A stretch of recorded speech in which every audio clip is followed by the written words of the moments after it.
Hello दोस्तों, स्वागत है आपका एग्ज़ाम स्टडी विद संगीता में। दोस्तों, आज के इस वीडियो में हम बात करेंगे मैथ की टॉपिक वाइज सीरीज़ में रेलगाड़ी के पार्ट थर्ड की। दोस्तों, इससे पहले हमने रेलगाड़ी के बेसिक कॉन्सेप्ट को और कुछ इंपॉर्टेंट फॉर्मूलों को यहाँ पर देखा है पहले वीडियो में। तो आप प्लेलिस्ट में जाकर पहले और दूसरे वीडियो को देख सकते हैं, जिससे कि आपको आने वाले समय में किसी भी प्रकार की प्रॉब्लम ना हो। दोस्तों, ये वीडियो आपके लिए आने वाली प्रतियोगिता परीक्षाओं के लिए इम्पोर्टेंट रहेगा, तो इस वीडियो को एंड तक पूरा जरूर देखिएगा। तो चलिए स्टार्ट करते हैं। 72 किलोमीटर प्रति घंटा की रफ्तार से चल रही 700 मीटर लंबी रेलगाड़ी एक सुरंग को 1 मिनट में पार कर जाती है। सुरंग की लंबाई क्या होगी? तो देखिए दोस्तों, कॉन्सेप्ट क्या कहता है रेलगाड़ी का कि जब भी कोई रेलगाड़ी किसी क्षैतिज वस्तु को पार करे, जैसे कि सुरंग हो गया, प्लेटफॉर्म या फिर लंबाई, तो दूरी, लंबाई कह सकते हैं, फिर दूरी, ये आपस में जुड़ जाती है इनकी लंबाई। जैसे कि देखिए मैं आपको यहाँ समझाता हूँ। यदि कोई रेल किसी क्षैतिज वस्तु को पार करे, या वो पुल हो या फिर सुरंग हो सकती है, ठीक है, या फिर कोई प्लेटफॉर्म, ठीक है, तो इनकी लंबाइयाँ आपस में जुड़ जाती हैं, ठीक है, इसको याद रखिएगा। तो देखिए यहाँ पर देखिए ट्रेन की लंबाई दी है 700 मीटर लंबी रेलगाड़ी एक सुरंग को 1 मिनट में पार कर रही है। सुरंग की लंबाई बताइए। तो देखिए मैं सुरंग की लंबाई मान लेता हूँ x, ठीक है। सुरंग की लंबाई कितनी मान लेता हूँ मैं? x। सुरंग की लंबाई मैंने कितनी मान ली? x। तो सुरंग की लंबाई और रेल की लंबाई ये आपस में क्या होंगी? ये आपस में दोस्तों जुड़ जाएंगी, ठीक है, ये आपस में क्या होंगी? जुड़ जाएंगी। तो मैं कह सकता हूँ कुल दूरी, इसको क्या कह सकता हूँ? कुल दूरी या फिर कुल लंबाई। कुल दूरी कितनी हो जाएगी? 700 प्लस x। 700 क्या है? ट्रेन की लंबाई है, और x क्या है? हमने सुरंग की लंबाई मान ली, ठीक है। तो कुल दूरी कितनी हो गई? 700 प्लस x। अब देखिए यहाँ ट्रेन की चाल भी दी रखी है आपको, कितनी? 72 किलोमीटर प्रति घंटा, ठीक है। ट्रेन की चाल दे रखी है 72 किलोमीटर प्रति घंटा, और ये सुरंग को पार करने में कितना समय लग रही है? 1 मिनट। देखिए 1 मिनट की जगह मैं इसको 60 सेकंड भी तो कह सकता हूँ। 60 सेकंड नहीं कह सकता, 1 मिनट की जगह मैं इसको 60 सेकंड भी कह सकता हूँ। करना क्या है? केवल एक फॉर्मूला आपको यहाँ पर लगाना है, ठीक है, कोई सा भी, चाहे चाल बराबर दूरी बटे समय लगा दो, चाहे दूरी बराबर चाल गुणे समय लगा दो, या फिर समय बराबर दूरी बटे चाल।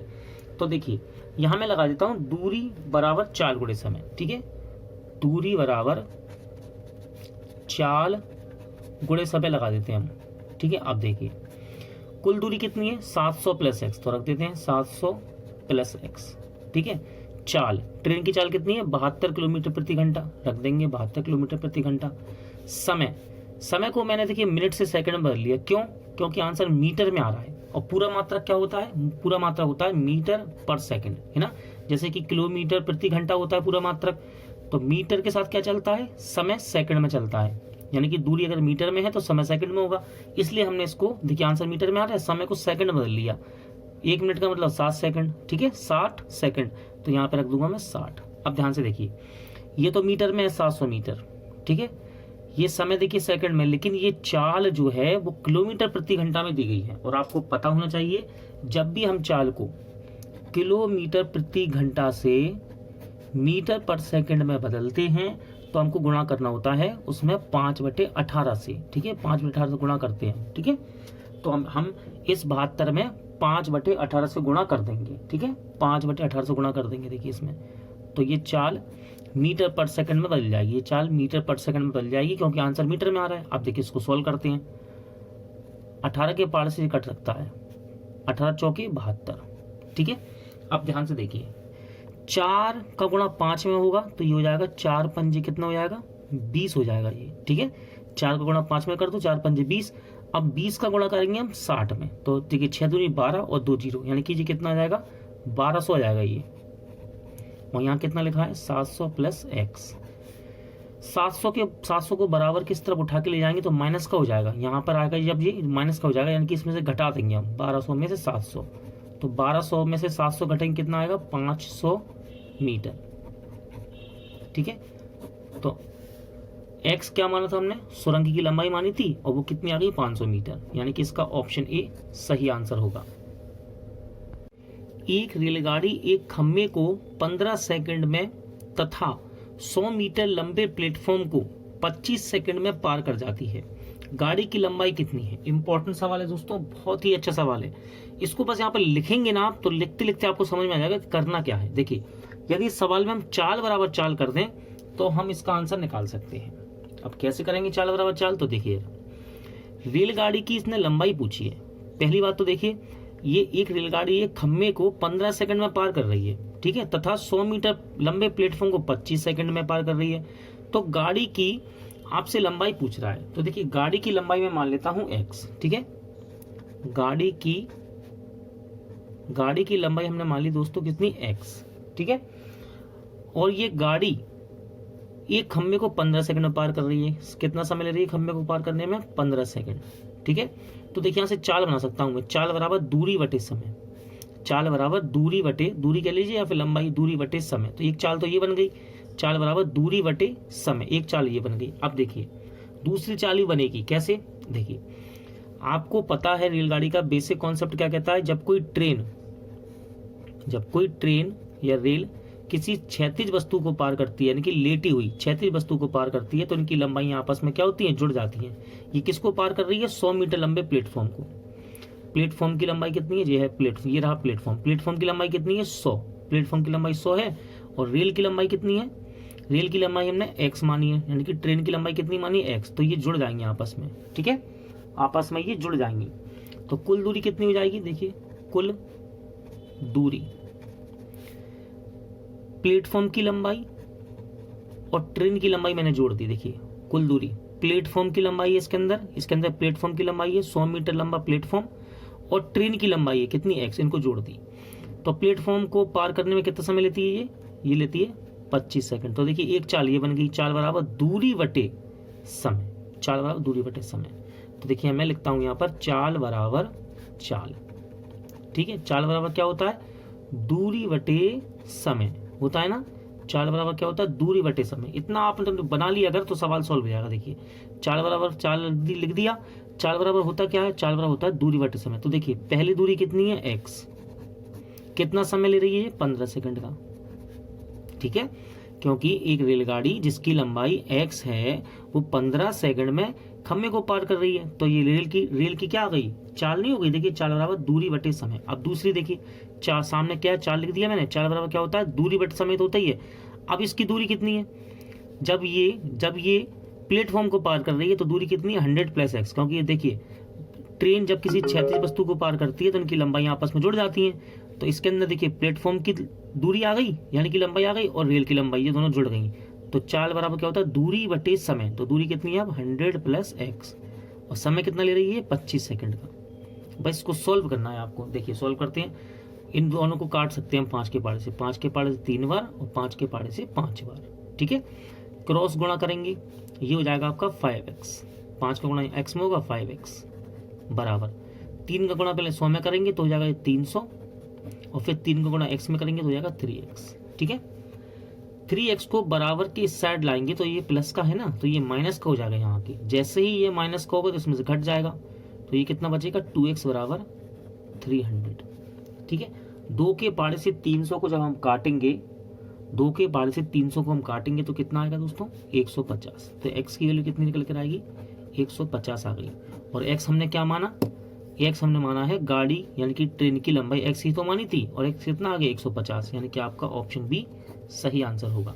बस ये सब आपको दिमाग में रखना है, इतना प्रैक्टिस कीजिए। सवाल यहाँ से शुरू होता है, यहाँ से शुरू होगा यहाँ खत्म, 4 लाइन में ये सवाल खत्म, ठीक है। ज़्यादा 2 से 4 लाइन में सवाल खत्म। कॉन्सेप्ट याद होना चाहिए कि ट्रेन, जब भी कोई ट्रेन किसी क्षैतिज वस्तु को पार करे, चाहे वो पुल हो, सुरंग हो, प्लेटफॉर्म हो, तो उनकी लंबाई आपस में, या फिर दूरियां कह सकते हैं, ये आपस में ये जुड़ जाती हैं। रेल की लंबाई हमने x मान ली और प्लेटफॉर्म की 100 दी थी, तो देखिए टोटल लंबाई कितनी हो गई, 100 + x, और प्लेटफॉर्म को पार करने में 25 सेकंड ले रही है, और यही रेलगाड़ी खम्भे को पार करने में 15 सेकंड ले रही थी। गाड़ी की लंबाई कितनी थी, x मानी थी हमने, 15 सेकंड ले रही थी। चाल बराबर चाल कर दिया मैंने, चाल बराबर क्या होता है, दूरी बटे समय। तो पहली दूरी x और समय कितना, 15 सेकंड बराबर में, फिर देखिए चाल क्या होता है, दूरी बटे समय। दूसरी दूरी कितनी, 100 + x बटे में 25। इसको सोल्व किया बस, कितना आ गया, 150 मीटर।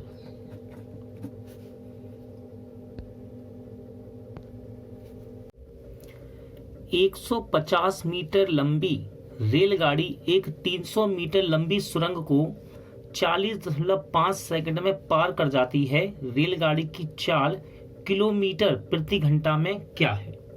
तो देखिए दोस्तों, रेलगाड़ी का सबसे इंपॉर्टेंट कॉन्सेप्ट क्या है, ये आपको याद होना चाहिए। जब भी कोई रेल किसी क्षैतिज वस्तु को पार करती है तो उनकी लंबाई आपस में जुड़ जाती है। यानी कि मेरा कहने का मतलब है, यदि कोई ट्रेन कैसी होती है? क्षैतिज होती है, आप कह सकते हैं लेटी हुई, ठीक है।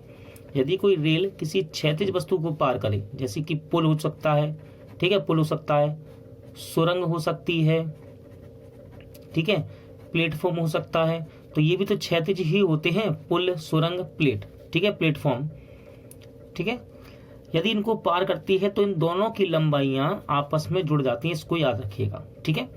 आप लंबाई भी कह सकते हैं या फिर दूरी भी कह सकते हैं, इसको दूरी, आप इसको दूरी भी मान सकते हैं, ठीक है, सवाल को सॉल्व करते समय।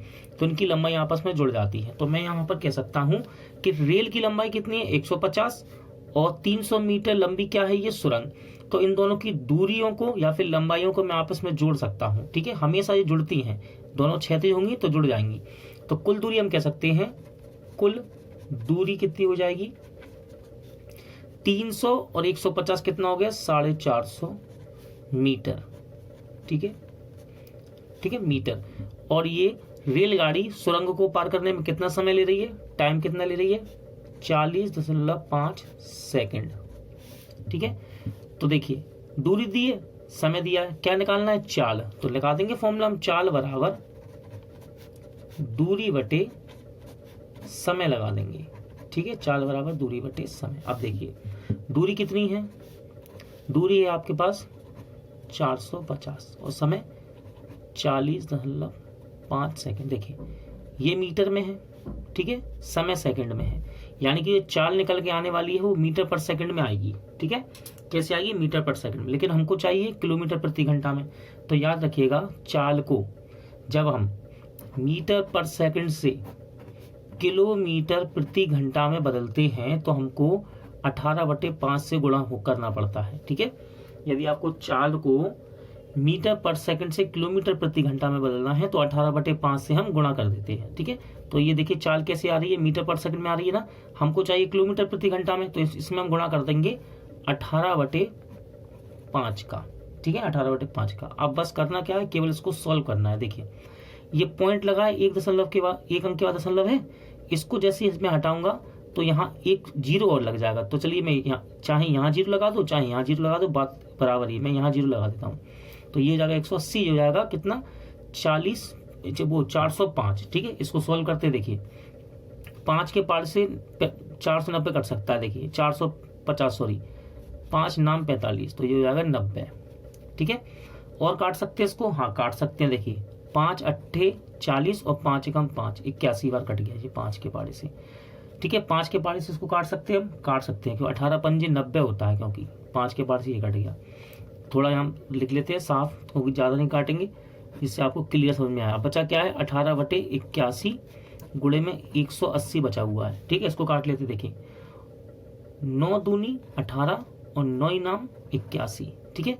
9 के पारे से 180 को काट देंगे, 9 दूनी 18 और एक जीरो वाला, ये जीरो यहाँ पे आ जाएगा, ये जीरो, ठीक है। क्या बचा? 2 गुणे में 20, तो 20 का गुणा 2 में जैसे करेंगे तो कितना आ जाएगा? 40 किलोमीटर प्रति घंटा। तो इसका सही आंसर क्या होगा? Option C. तो चाल कितनी आएगी ट्रेन की? 40 किलोमीटर प्रति घंटा। ऑप्शन सी सही आंसर रहेगा। 110 मीटर लंबी एक रेलगाड़ी 58 किलोमीटर प्रति घंटा की रफ्तार से जा रही है। इसी दिशा में 4 किलोमीटर प्रति घंटा की गति से जा रहे व्यक्ति को यह रेलगाड़ी कितने समय में पार करेगी? इंपॉर्टेंट क्वेश्चन है दोस्तों, बस आपको यहाँ पर कॉन्सेप्ट याद होना चाहिए। देखिए, ये एक ट्रेन है जिसकी चाल कितनी है दोस्तों? 58 किलोमीटर प्रति घंटा ये जा रही है, ठीक है। ये ट्रेन अपनी दिशा में जा रही है 58 किलोमीटर प्रति घंटा की चाल से, और ट्रेन की लंबाई कितनी दे रखी है? 110 मीटर लंबी है ये। आप इसको दूरी भी कह सकते हैं या फिर ट्रेन की लंबाई भी कह सकते हैं, ठीक है। तो ट्रेन की लंबाई कितनी दे रखी है? 110 मीटर। ट्रेन की लंबाई कितनी है? 110 मीटर। ये 58 किलोमीटर प्रति घंटा की चाल से जा रही है। और क्या कह रहा है? इसी दिशा में, यानी कि इसी दिशा में एक व्यक्ति जा रहा है। ये है आपकी ट्रेन और ये है एक मैन यानी कि आदमी, और ये किस चाल से जा रहा है? 4 किलोमीटर प्रति घंटा की चाल से इसी दिशा में जा रहा है। तो वो कह रहा है इसी दिशा में जा रहे 4 किलोमीटर प्रति घंटा की गति से जा रहे व्यक्ति को ये ट्रेन कितनी देर में पार कर जाएगी। अब देखिए ये ट्रेन जा रही है, यहाँ पे कहीं व्यक्ति चल रहा होगा 4 की चाल से, तो ये इसको कितने समय में पार कर देगी। तो समय बराबर क्या होता है? दूरी बटे चाल। समय बराबर क्या होता है? दूरी बटे चाल। ठीक है, समय बराबर होता है दूरी बटे चाल। अब देखिए दूरी तो है आपके पास, क्योंकि देखिए ट्रेन की लंबाई यहाँ पर रखेंगे केवल, क्योंकि ट्रेन होती है क्षैतिज और आदमी कैसा है? ऊर्ध्वाधर यानी कि खड़ा हुआ, तो इनकी लंबाइयाँ तो जुड़ेंगी नहीं। ट्रेन की लंबाई और आदमी की लंबाई नहीं जुड़ेगी, तो केवल यहाँ पर ट्रेन की लंबाई हम लिख देंगे। कितनी आएगी ट्रेन की लंबाई? 110 आ गई आपकी। दूरी कह लीजिए या फिर लंबाई कह लीजिए, बात बराबर है। ठीक है, तो समय बराबर दूरी बटे चाल। दूरी तो आ गई 110, लेकिन चाल का क्या करें? देखिए चाल एक ही दिशा में है, यदि याद रखिएगा चाल अगर विपरीत होती हैं चालें तो फिर जुड़ती हैं। याद रखना चाल का कॉन्सेप्ट क्या है? चाल विपरीत दिशा में जुड़ती है। ठीक है, और यदि समान दिशा में हो, समान दिशा में चाल हमेशा घटती है। इसको याद रखिएगा बस, समान दिशा में। अब देखिए समान दिशा में तो है ही, एक ही दिशा यानी कि समान दिशा में, तो चाल घट जाएगी। तो चाल कितनी हो जाएगी? 54 किलोमीटर प्रति घंटा। कितनी? 54 किलोमीटर प्रति घंटा हो जाएगी ये, 54 किलोमीटर प्रति घंटा। आंसर देखिए क्या है, आंसर आ रहा आपका सेकंड में। तो सेकंड का मतलब क्या है? पूरा मात्रक होता है मीटर पर सेकंड, यानी कि दूरी मीटर में होना चाहिए और समय सेकंड में होना चाहिए। ये तो है मीटर में, लेकिन चाल तो किलोमीटर प्रति घंटा में है, तो इस किलोमीटर प्रति घंटा को मीटर पर सेकंड में चेंज कर लेंगे। ठीक है, इसको हम 54 को मीटर पर सेकंड में चेंज कर लेंगे। आपको पता होना चाहिए दोस्तों, किलोमीटर प्रति घंटा को मीटर पर सेकंड में बदलने के लिए क्या करते हैं हम? किलोमीटर प्रति घंटा को मीटर पर सेकंड में बदलने के लिए क्या करते हैं हम? क्या करते हैं? 5/18 से गुणा कर देते हैं। 5/18 से गुणा कर देते हैं। ठीक है, 5/18 से गुणा कर देते हैं हम। तो इसमें हम कर देंगे दोस्तों, इस 54 में 5/18 से गुणा। ठीक है, तो ये चाल जो है ना, ये मीटर पर सेकंड में चेंज हो गई। अब देखिए इसको सॉल्व करते हैं। 18 तिया 54। ठीक है, 18 तिया 54। 5 के पारे से इसको काट सकते हैं हम। ये कितनी बार कट जाएगा? 22 बार। क्या बचा? 22/3। कितना आया? 22/3। ठीक है, 22/3 आ गया। अब 22/3 का मतलब क्या है? 3 सत्ते 21, 1 बचेगा बटे में 3। तो इसका सही आंसर कितना आएगा? 7 सही 1/3 सेकंड, यानी कि ऑप्शन डी आपका राइट आंसर है। ठीक है, इस कॉन्सेप्ट को मैं आपको एक बार और समझा देता हूँ, क्लियर कर देता हूँ। देखिए एक बार और देख लेते हैं जल्दी से। देखिए 100 मीटर लंबी रेलगाड़ी है, यानी कि आप लंबाई को दूरी भी कह सकते हैं। ट्रेन की लंबाई कितनी है? 100 मीटर। ये 58 किलोमीटर प्रति घंटा की चाल से जा रही है, और इसी दिशा में एक व्यक्ति भी जा रहा है जिसकी चाल कितनी है? 4 किलोमीटर। याद रखिएगा, जब दो गतिमान वस्तुएं हो, या ट्रेन हो, 2 ट्रेनें हो, या फिर एक ट्रेन हो, एक आदमी हो, समान दिशा में है, तो इनकी चालें क्या होती है? समान दिशा में घटती हैं। तो चालें घटती हैं, यानी कि कितनी हो जाएगी? 54 किलोमीटर हो जाएगी। यदि विपरीत होते, यहाँ से ट्रेन आती, यहाँ से आदमी आता, तो चालें जुड़ती हैं विपरीत में। ठीक है, लेकिन ये समान दिशा में, तो चाल क्या होगी? घटेगी। तो चाल कितनी हो जाएगी? 54 किलोमीटर प्रति घंटा। ठीक है, अब उसने पूछा कि समय कितना लेगी ये ट्रेन आदमी को पार करने में, कितना समय लेगी? समय बराबर क्या होता है? दूरी बटे चाल। दूरी तो है हमारे पास कितनी? 110 मीटर, तो रख दी मैंने। चाल कितनी आएगी? समान दिशा में है, तो चाल कितनी आएगी? 54 किलोमीटर प्रति घंटा।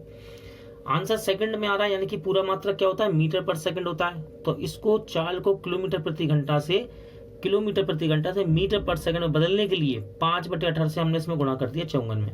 18 से काट दिया इसको 3 बार। ठीक है, और 5 से काट देंगे इसे, तो 22/3 आ गया। आगे सोल्व करेंगे तो 7 सही 1/3 सेकंड आएगा, यानी कि आपका ऑप्शन डी राइट आंसर रहेगा। दोस्तों आज का वीडियो यहीं एंड होता है। उम्मीद करता हूं आपको सभी क्वेश्चन अच्छे लगे होंगे, समझ आए होंगे। पूरा वीडियो देखने के लिए धन्यवाद। ये वीडियो यदि आपको अच्छा लगा हो तो प्लीज़ वीडियो को लाइक और शेयर जरूर कीजिएगा, और यदि अब तक आपने हमारे चैनल को सब्सक्राइब नहीं किया है तो प्लीज़ चैनल को सब्सक्राइब जरूर कीजिएगा। चलिए जल्द मिलते हैं नेक्स्ट वीडियो के साथ।